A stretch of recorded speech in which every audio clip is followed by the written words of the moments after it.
It's time for the Schuster Brief with the host of Stateside on I-24 News, David Schuster. David, how you doing?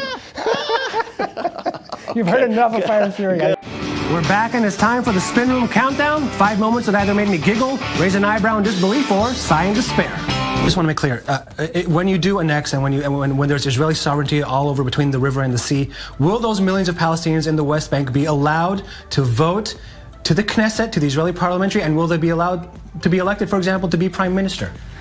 Well, it's an excellent question. The decision is in. The U.S. is out of the Iran nuclear deal, of course. You're a true believer in theology. Are you a true believer? Absolutely. So let me ask you this. If you're a true believer, according to the prophecy, doesn't really end well for Jews, does it, in the rapture? Actually, Paul said in his teaching, God bless the Jews.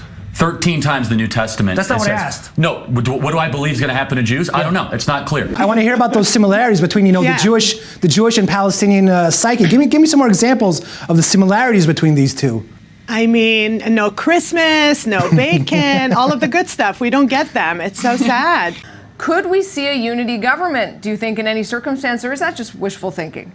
It seems like wishful thinking right now, Nuri, because of all the bad blood. But who knows? Maybe they could put that stuff behind them. But the bottom line is, right now, we still don't know the real results. The exit polls are so different. We're going to have to wait a few more hours. The only way is using live ammunition. The only way to keep those people away from the fence. It is the last resort. Will they have an autonomy? Will they have their own state? They will have an autonomy, but connected to the Kingdom of Jordan. But that was kind of a failure of British and European diplomacy, wasn't it?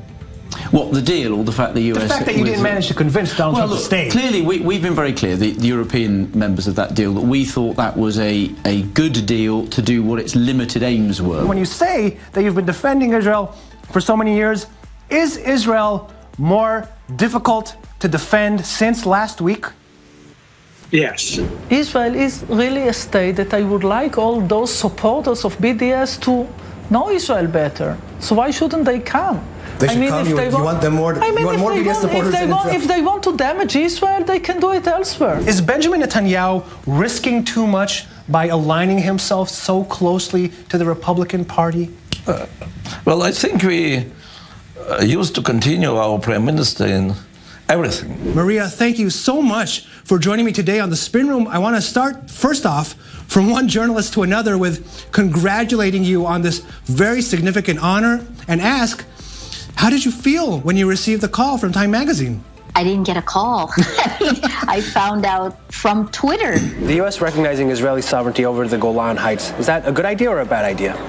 Terrible idea. The UN, it's got to be one of the toughest arenas to defend Israel in, and the man currently taking on that challenge is right here in studio with me, Israeli ambassador to the UN, Dani Danon. Ambassador, thank you very much for coming on the Spin Room today. It's an honor to host you. Thank you for having me. Isn't this tit for tat, both sides humiliating diplomats in front of cameras, quite childish? What do you think about Oprah Winfrey 2020, another celebrity maybe displacing another celebrity? Did you laugh like that when Trump was running too? I think the Democratic Party will have a range of candidates to choose from. I'd go for someone with some government experience. What do you make of U.S. President Donald Trump's peace mediations so far?